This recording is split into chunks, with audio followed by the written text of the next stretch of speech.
ये कहानी है एक फुटबॉल प्लेयर की। मैच फिक्सिंग के आरोप के बाद उसका करियर खत्म हो जाता है और ड्रिंक एंड ड्राइव करने के जुर्म में उसे जेल हो जाती है और जेल में उसे कैदियों की एक फुटबॉल टीम बनानी पड़ती है जिनका सामना होगा जेल के गार्ड से। कहानी की शुरुआत होती है एक पार्टी से जो कि लीना ने रखी है। लीना के दोस्त उसके बॉयफ्रेंड से मिलना चाहते थे। लीना पॉल को ढूंढते हुए आती है। वो देखती है पॉल आराम से लेट के टीवी देख रहा है और बियर के मज़े ले रहा है। पॉल एक फुटबॉल प्लेयर था। वो चाहती थी पॉल उसके दोस्तों से मिले, लेकिन पॉल उसे ड्रेसिंग रूम में लॉक कर देता है और उसकी गाड़ी लेके वहाँ से चला जाता है। इसके बाद लीना का दोस्त उसे ड्रेसिंग रूम से बाहर निकालता है और लीना पुलिस को कॉल कर देती है। पॉल नशे में होता है। पुलिस वाले उसे रोकते हैं। वो कहते हैं ये गाड़ी चोरी की है। एक पुलिस वाला उसे गाड़ी से नीचे उतरने को कहता है, पर पॉल उनकी गाड़ी को टक्कर मार के वहाँ से भाग जाता है। इसके बाद पुलिस की गाड़ियाँ उसके पीछे होती हैं, पर पॉल को कोई फ़र्क नहीं पड़ता। वो तो बस गाड़ी भगाता है। तभी उसे लीना का कॉल आता है। वो कहती है उसकी गाड़ी को कुछ नहीं होना चाहिए। पुलिस पॉल का पीछा कर रही थी और ये सब लीना न्यूज़ में देख रही थी। तभी पॉल एकदम से ब्रेक मारता है और जितनी भी पुलिस की गाड़ियाँ उसका पीछा कर रही थी उन सब की लीना की गाड़ी से टक्कर हो जाती है और नई गाड़ी का कबाड़ा हो जाता है और इसके लिए उसे 5 साल की सज़ा हो जाती है। जेल पहुंच के उसे कैप्टन कनोर मिलता है।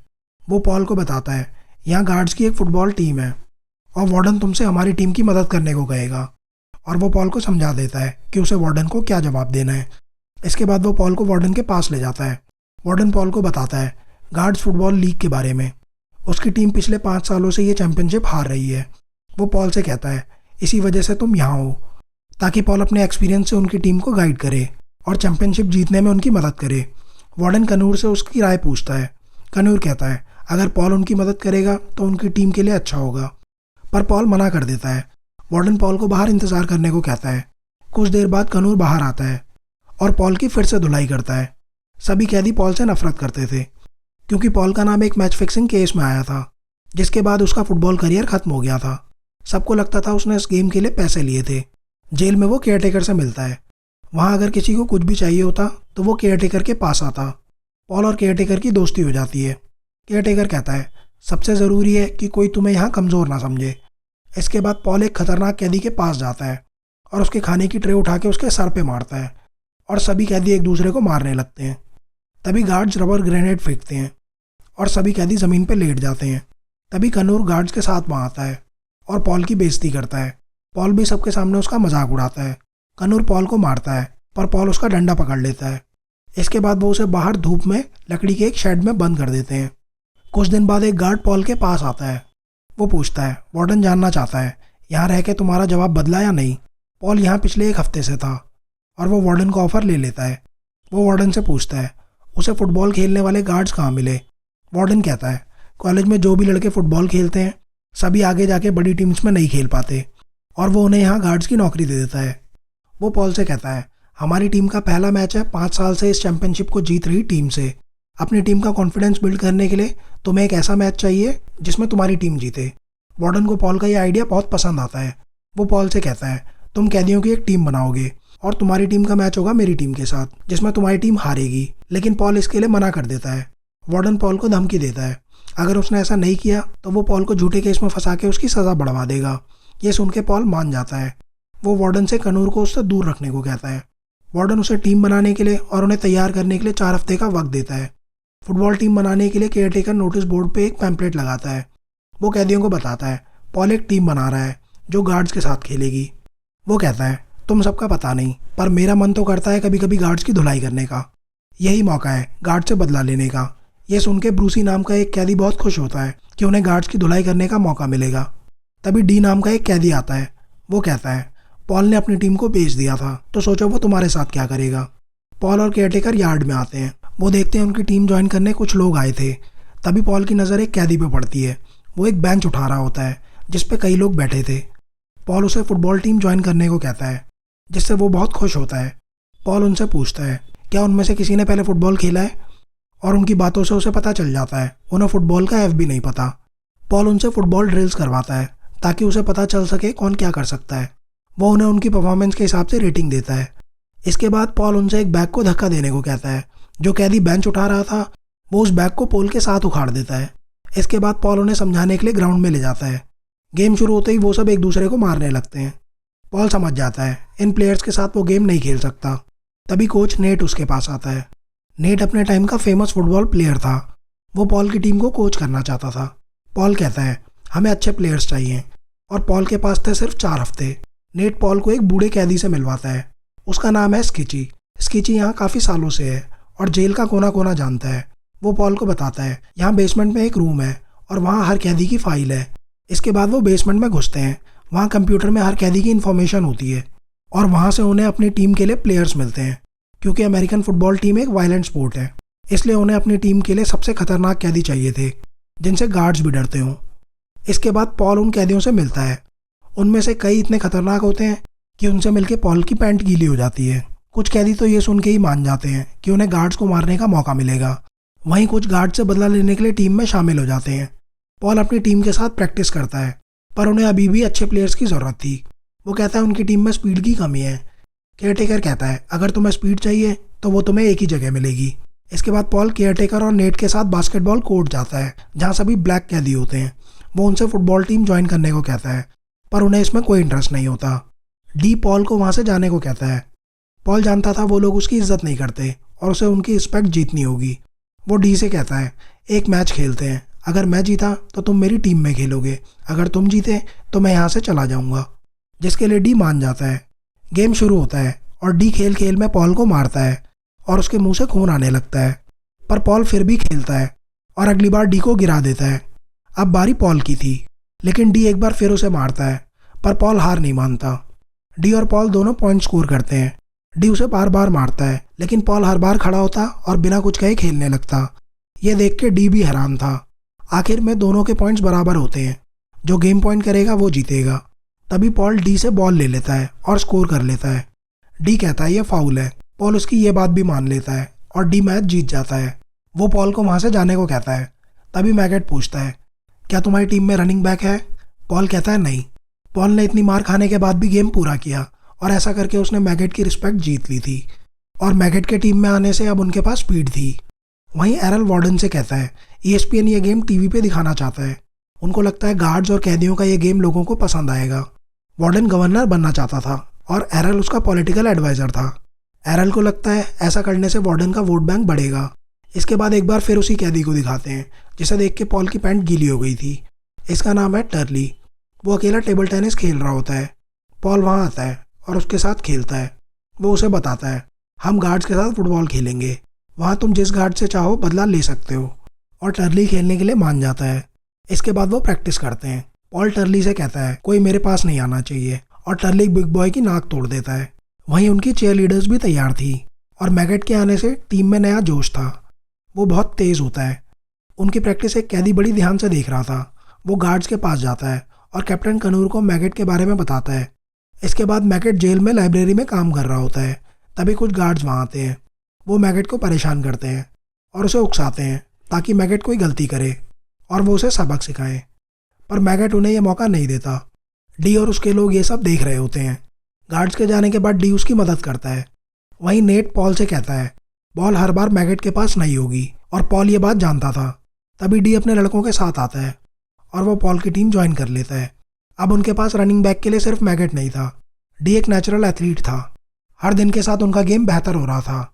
वहीं उंगर उनके गेम प्लान्स गार्ड्स को बताता है। वार्डन अपने दोस्तों के साथ गोल्फ खेल रहा होता है। पॉल उनसे मिलता है। वार्डन के दोस्त पॉल के फ़ैन होते हैं। बेचारे वार्डन को पॉल की उनके साथ पिक्चर लेनी पड़ती है। पॉल उसे अंगर को फील्ड से दूर रखने को कहता है। वार्डन कहता है कहीं तुम इस गेम को जीतने के बारे में तो नहीं सोच रहे? पॉल कहता है मैं बस अपनी टीम का मॉरल डाउन नहीं करना चाहता। अगले दिन जब वो प्रैक्टिस के लिए ग्राउंड में आते हैं वहाँ पानी भरा होता है। ये वार्डन ने करवाया था ताकि वो प्रैक्टिस ना कर सकें। पॉल कहता है वार्डन डर रहा है। उसे लगता है हम ये गेम जीत सकते हैं, इसलिए वो हमें प्रैक्टिस करने से रोक रहा है। वो अपनी टीम से कहता है क्या आज हम प्रैक्टिस नहीं करेंगे? तभी टर्ली ग्राउंड की तरफ भागता है और उसके पीछे पीछे सब कीचड़ में कूद जाते हैं। वो उसी ग्राउंड में प्रैक्टिस करते हैं। नेट कहता है वार्डन हमारा गेम खराब करना चाहता है। तभी केयरटेकर कहता है हम सब मुजरिम है ना। इसके बाद वो लोग गार्ड्स की मेडिकल फाइल्स देखते हैं जिनसे उन्हें पता चलता है कि इस गार्ड को कहाँ चोट पहुँचानी है। कुछ गार्ड स्टेरॉइड्स लेते थे और कैदी उनकी दवाई बदल देते हैं। वहीं केयरटेकर मैगेट के लिए नए जूते लाता है और नेट उन्हें कुछ टेक्निक सिखाता है। केयरटेकर ने पॉल के लिए एक शराब की बोतल रखी होती है जिसे वो दोनों मिलके पीते हैं। यहाँ केयरटेकर पॉल का पहला दोस्त था। अगले दिन गार्ड्स पॉल को वार्डन के ऑफिस ले जाते हैं, लेकिन वार्डन वहाँ नहीं होता। उसे वार्डन की सेक्रेटरी ने वहाँ बुलाया होता है। वो पॉल की फ़ैन थी और उसके साथ टाइम बिताना चाहती थी। उसने पॉल के कहने पे गार्ड्स के पिछले कुछ गेम्स की वीडियो पॉल के लिए रखी होती है। इसके बाद सभी कैदी मूवी देख रहे होते हैं और गार्ड्स के जाने के बाद केयरटेकर कहता है पॉल ने उन सब के लिए एक प्रेजेंटेशन बनाई है और वो वार्डन के ऑफिस की वीडियो चला देता है जिसमें पॉल को उन वीडियोस के लिए पता नहीं क्या क्या करना पड़ा था। इसके बाद वो गार्ड्स के मैच की वीडियोस देखते हैं। उंगर उन्हें ऐसा करते देख लेता है और गार्ड्स को बता देता है। एक गार्ड उसे कहता है तू एक क्रिमिनल है और तुझे पॉल को मारना होगा। इसके बाद पॉल और उसकी टीम अपनी लास्ट प्रैक्टिस करती है। कल उनका मैच है। नेट उनसे कहता है इतने सालों से गार्ड्स ने तुम्हारे साथ जो भी किया उनसे बदला लेने का समय आ गया है। वो सब पूरे जोश में होते हैं। वहीं उंगर को पॉल के सेल में जाता दिखाते हैं। केयरटेकर पॉल की सेल की तरफ आ रहा होता है और उंगर बगल वाले सेल में छिप जाता है। केयरटेकर पॉल के लिए एक गिफ्ट वहाँ रखता है और जैसे ही वो रेडियो ऑफ करता है वहाँ ब्लास्ट हो जाता है और उंगर बाहर से सेल का दरवाज़ा बंद कर देता है और केयरटेकर की मौत हो जाती है। वो केयरटेकर को दफनाते हैं। पॉल को पता होता है ये गार्ड्स ने करवाया है। अगले दिन गार्ड्स और कैदी अलग अलग बस में मैच के लिए स्टेडियम पहुंचते हैं। ये मैच टीवी में दिखाया जाने वाला था। केयरटेकर ने टीम के लिए जर्सी का इंतजाम भी कर रखा था। इसके बाद गार्ड्स मैदान में आते हैं और अब बारी थी कैदियों की। वो मैदान में आते हैं और सीधा चेयर लीडर्स के पास जाते हैं, लेकिन वहाँ मौजूद गार्ड्स उन्हें वहाँ से चलता कर देते हैं। पॉल देखता है कोच नेट भी प्लेयर्स की ड्रेस में होता है।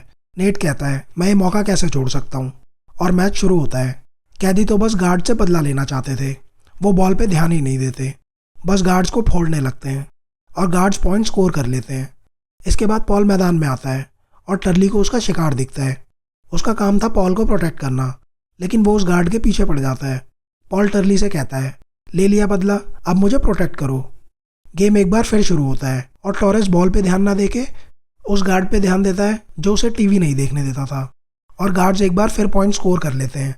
पॉल कहता है तुम लोग ये क्या कर रहे हो, हम हार रहे हैं। अगर तुम इनसे बदला लेना चाहते हो तो इस गेम में इन्हें हराओ। वहीं गार्ड्स एक एक करके गेम से बाहर हो रहे थे। कैदियों ने जिस गार्ड की दवाई बदली थी वो अपने साथी की हालत देख के रोने लगता है। स्टेरॉइड्स के बदले वो हार्मोन चेंज करने की दवाई खा रहा था। पॉल कहता है टूटी हुई हड्डियां जुड़ सकती हैं, पर अगर हमने इन्हें हरा दिया वो कभी नहीं बदल सकता। इसके बाद सभी कैदी गेम पे ध्यान देते हैं, लेकिन एक गार्ड डी को फाउल करके गिरा देता है और रेफरी उल्टा डी को फाउल दे देता है। इसके बाद पॉल बॉल पास करता है मैगेट को और मैगेट बॉल लेके आगे बढ़ता है। तभी एक गार्ड उसका हेलमेट पकड़ के उसे गिरा देता है, पर रेफरी फाउल नहीं देता। रेफरी भी गार्ड्स की तरफ थे। उन्हें पता था ऐसे वो नहीं जीत पाएंगे, लेकिन पॉल के पास एक आइडिया होता है। मैगेट रेफरी के पीछे से निकलता है और पॉल बॉल मारता है सीधा रेफरी के आभूषणों पे और वो बेचारा ज़मीन पे गिर जाता है। गार्ड्स उसे उठा के खड़ा करते हैं और पॉल एक बार फिर उसे बॉल मारता है। रेफरी बेचारा ज़मीन पे पड़ा होता है। पॉल उससे कहता है फेयर गेम कैसा रहेगा। बेचारे रेफरी को इसके लिए मानना पड़ता है, वरना उसके आभूषण गए थे काम से। इसके बाद गेम एक बार फिर शुरू होता है और बॉल कनोर के पास होती है, लेकिन बिग बॉय उसे दिन में ही तारे दिखा देता है। इसके बाद बॉल थी पॉल की टीम के पास। पॉल बॉल पास करता है डी को और डी पॉइंट स्कोर कर लेता है। तभी एक गार्ड मैगेट को उल्टा सीधा कहता है और मैगेट बिग बॉय के कान में कुछ कहता है। गेम शुरू होने के बाद बॉल उसी गार्ड के पास होती है और बिग बॉय उसकी लाइट्स ऑफ कर देता है और उस गार्ड को गेम से बाहर जाना पड़ता है। एक एक करके गार्ड्स के सारे अच्छे प्लेयर्स गेम से बाहर हो रहे थे। फर्स्ट हाफ होने में कुछ ही सेकंड्स बचे थे। पॉल कहता है सबको याद है हमने कीचड़ में कैसे प्रैक्टिस की थी, बस हमें वैसे ही खेलना है। गेम शुरू होने के बाद वो एक दूसरे को बॉल पास करते हैं। गार्ड्स को समझ नहीं आता वो क्या कर रहे हैं, जिससे वो कंफ्यूज हो जाते हैं और पॉल बॉल मैगेट को पास कर देता है। मैगेट अपनी स्पीड दिखाता है और बड़ी आसानी से पॉइंट स्कोर कर लेता है। फर्स्ट हाफ में दोनों टीम्स का स्कोर बराबर होता है। ड्रेसिंग रूम में कनूर गार्ड से कहता है पूरा देश देख रहा है, हम इन कैदियों से हार रहे हैं। वहीं वार्डन पॉल से कहता है तुम ये क्या कर रहे हो, तुम्हें ये गेम हारना है। पर पॉल ऐसा नहीं करना चाहता। वो कहता है केयरटेकर के मर्डर के लिए हमने उंगर को पकड़ा है, पर वो कह रहा है उसने ये तुम्हारे साथ मिलकर किया है।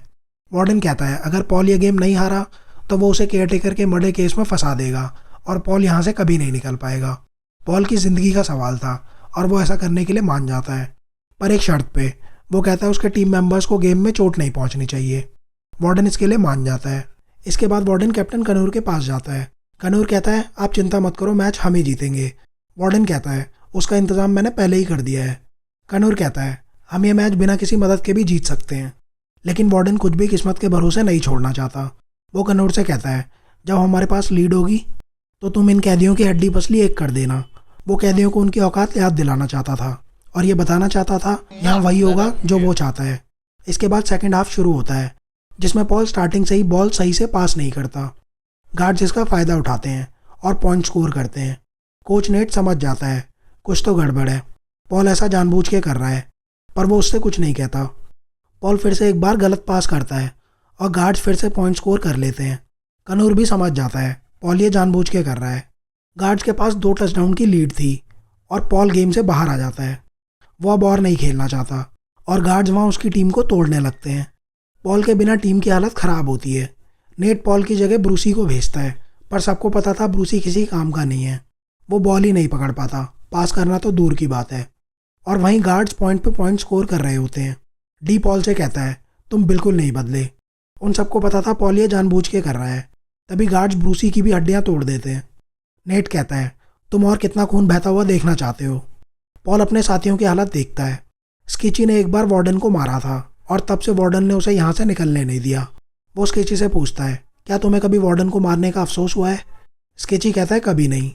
इसके बाद पॉल एक बार फिर मैदान में आता है, पर कोई उसकी बात नहीं सुनता और गेम शुरू होते ही गार्ड्स उस पर टूट पड़ते हैं और उसकी टीम उन्हें ऐसा करने देती है। पॉल कहता है ठीक है, मेरे साथ ये होना चाहिए था, पर क्या अब हम खेल सकते हैं? एक बार फिर कोई पॉल की मदद नहीं करता और गार्ड्स उसका कचुम्बर बना देते हैं। पॉल कहता है ठीक है, अगर तुम मेरी मदद नहीं करोगे तो मैं ये अकेला करूँगा। गेम शुरू होने पे पॉल अकेला बॉल लेके आगे बढ़ता है, पर कुछ दूर जाके गार्ड्स उसे रोक लेते हैं। वो अपनी टीम से कहता है मैंने ये कभी नहीं कहा, पर यह सच है, मैं वो गेम जानबूझ के हारा था। कुछ पावरफुल लोग थे जो ऐसा चाहते थे। मैं अगर ऐसा नहीं करता तो वो मुझे मार देते, और अब अगर हम ये गेम नहीं हारे तो वार्डन मुझे केयरटेकर के मर्डर में फंसा देगा। लेकिन मैं दोबारा वो गलती नहीं करना चाहता। हम अभी भी ये गेम जीत सकते हैं। और इस बार उसकी पूरी टीम उसके साथ थी। वो बॉल देते हैं टर्ली को।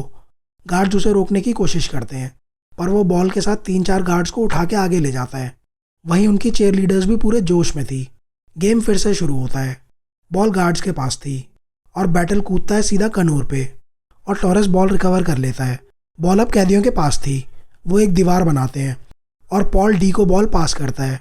वो सब डी के आगे भागते हैं और गार्ड्स को उसके पास आने नहीं देते और डी पॉइंट स्कोर कर लेता है। और अब कैदियों की चेयर लीडिंग टीम में एक गार्ड भी था। गेम में बहुत कम टाइम बचा था। नेट ब्रूस को कहता है जाके बॉल किक करने के लिए। बैटल कहता है ब्रूसी को बॉल किक करनी नहीं आती। नेट ये जानता था, उन्हें सिर्फ बॉल रिकवर करनी थी। ब्रूसी किक करता है और जैसा उसे उम्मीद थी बॉल ज़मीन पे रोल होने लगती है और कैदी बॉल रिकवर कर लेते हैं। अब तो लोग भी कैदियों के लिए चेयर कर रहे थे। पॉल बॉल पास करता है डी को और डी कुछ यार्ड कवर करता है, पर अभी भी उन्हें काफ़ी डिस्टेंस कवर करना था। इसके बाद पॉल बॉल पास करता है मैगेट को। मैगेट बॉल के साथ आगे बढ़ता है, पर गार्ड्स उसे रोक लेते हैं। मैगेट के पैर पे चोट लगती है और वो गेम से बाहर हो जाता है। इसके बाद कोच नेट खुद मैदान में आता है। पॉल कहता है चाचा ये तुम क्या कर रहे हो? तुम्हारी हड्डियां टूटी तो इस उम्र में जुड़ेंगी भी नहीं। और इसके बाद तो पूरा क्राउड ही कैदियों के लिए चीयर कर रहा था। गेम शुरू होता है। सबको लगता है बॉल पॉल के पास है, पर बॉल ज़मीन पे ही होती है। नेट बॉल उठा के भागता है। गार्ड्स उसे रोकते हैं, पर वो टचडाउन होता है। अब पॉल की टीम सिर्फ 1 पॉइंट से पीछे थी। नेट उन्हें एक ट्रिक बताता है, पर सबको लगता है इससे काम नहीं बनेगा। इसके बाद गेम शुरू होता है और पॉल टीम की पोजीशन सेट करता है, पर ऐसा लगता है जैसे वो कंफ्यूज है, जिससे गार्ड्स का ध्यान भटक जाता है। लेकिन तभी बॉल पास होती है डी को और डी पास करता है पॉल को और पॉल बॉल लेके भागता है। तभी सामने से एक गार्ड आता है, लेकिन पॉल गिरते गिरते पॉइंट स्कोर कर लेता है और इसी पॉइंट के साथ वो गेम जीत चुके थे। ये नेट की ट्रिक थी, कंफ्यूज होने की एक्टिंग करना, जिससे गार्ड्स ही कंफ्यूज हो जाएं। कनूर पॉल से कहता है उसे पता है केयरटेकर के मर्डर में पॉल का हाथ नहीं है और वो इसमें पॉल का साथ देगा। पॉल ने कनूर की रिस्पेक्ट जीत ली थी। तभी वार्डन देखता है पॉल गेट की तरफ जा रहा है। वो कहता है पॉल भाग रहा है और कनूर को उसे गोली मारने को कहता है। कनूर निशाना लगाता है, पर वो गोली नहीं चलाता क्योंकि पॉल बॉल उठाने के लिए वहाँ गया था। पॉल वो बॉल लेके वार्डन को दे देता है उसकी ट्रॉफी कलेक्शन में रखने के लिए। और ये कहानी यहीं ख़त्म होती है। कैसी लगी ये फिल्म आपको कमेंट्स में ज़रूर बताना। मिलते हैं नेक्स्ट वीडियो में किसी और कहानी के साथ।